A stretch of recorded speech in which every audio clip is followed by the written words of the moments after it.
Welcome back to another episode of Local Search Tuesdays. I just got back from speaking at Digital Summit in Portland, and while I was there, I presented a half-day masterclass on SEO. I had several people thank me for explaining how local search results are returned and ranked by Google's algorithm.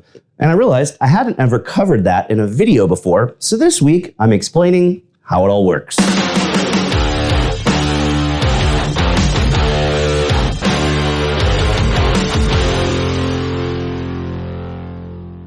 For those of you who haven't heard elsewhere, Google typically ranks search results based on relevance and prominence.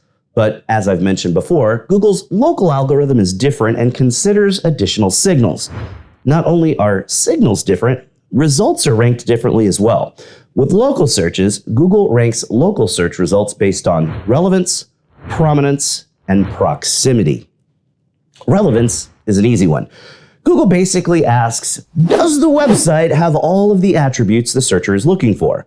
So if you do a search for a car dealer, Google will return a list of all of the websites for car dealers.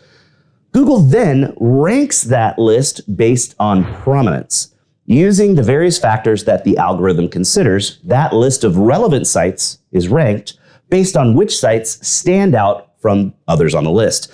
In other words, the site that has the best answer to the question that the searcher is asking, that is also the best optimized, will be the one that ranks number one.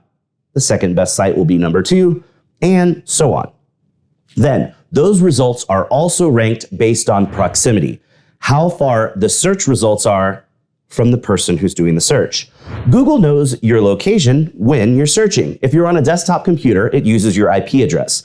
If you're on a mobile device, it's even more exact since it can use GPS location, cell phone signal triangulation, or IP address if the phone is on a Wi-Fi network. If a search has local intent, Google knows it's important to the searcher that search results are nearby. The proximity factor is the reason that you can search for important keyword phrases at your office and see that you're number one in the map pack since proximity is 0. But then if you try the same search from home, you may not be in the pack at all since there are likely other results that are closer to that location. Showing up in the map pack isn't all about proximity though. You have to have solid SEO to be eligible to show up. But this is also why it's usually pretty tough to show up in the map pack if your business is out in the suburbs, but you want to show up in search results for the main city in your metro area. So now you know how Google ranks local search results, and you'll have a better idea of why businesses show up in the map pack. That's all the time we've got for today, so you know what that means. Put your hand on the screen right here. We totally just high-fived because you learned something awesome. Thanks for watching, and we'll see you again next week for another episode of Local Search Tuesdays.